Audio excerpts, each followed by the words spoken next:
Pushup എടുക്കാൻ പെടാപ്പാടുപെടുന്ന ആ കൂട്ടുകാരന് ഈ വീഡിയോ അയച്ചു കൊടുക്കും. ആദ്യമേ തന്നെ നിങ്ങൾക്ക് വാൾ പുഷപ്പിൽ നിന്ന് സ്റ്റാർട്ട് ചെയ്യാം.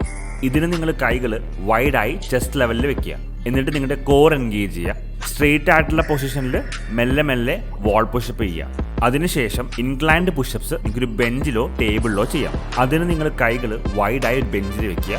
ബോഡി ആർച്ച് ചെയ്യാതെ ഹെഡ് ടു ഹീൽസ് സ്ട്രെയിറ്റ് ആയി വെക്കുക. ഷോൾഡർ സ്ട്രെയിൻ ഒഴിവാക്കാൻ വേണ്ടി 45 ഡിഗ്രി ആംഗിളിൽ ചെയ്യുക.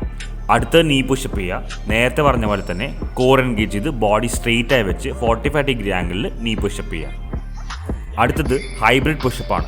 ഹൈബ്രിഡ് പുഷപ്പ് ചെയ്യുമ്പോൾ നേരത്തെ പറഞ്ഞ എല്ലാം ചെയ്യണം. അതല്ലാതെ ഫുൾ പുഷപ്പിൽ താഴോട്ട് വരുന്ന സമയത്ത് മുട്ട് യൂസ് ചെയ്ത് പുഷ് ചെയ്യുക മേലോട്ട്. നിങ്ങളുടെ കൈകൾ ഫ്ലെയർ ഔട്ട് ആവാതെ ശ്രദ്ധിക്കുക. ഇപ്പോൾ നിങ്ങൾ ഫുൾ പുഷപ്പിന് റെഡിയാണ് എന്ന് പറഞ്ഞ് വാരി വലിച്ച് ചെയ്യാതെ സ്ലോ ആൻഡ് കൺട്രോൾ മോഷനിൽ ചെയ്യുക. താഴോട്ട് വരുമ്പോൾ ഇൻഹെയിൽ ചെയ്യുക, മേലോട്ട് പോകുമ്പോൾ എക്സെയിൽ ചെയ്യുക. അപ്പോൾ അടുത്ത വീഡിയോ കാണാം ഗൈസ്. ബൈ.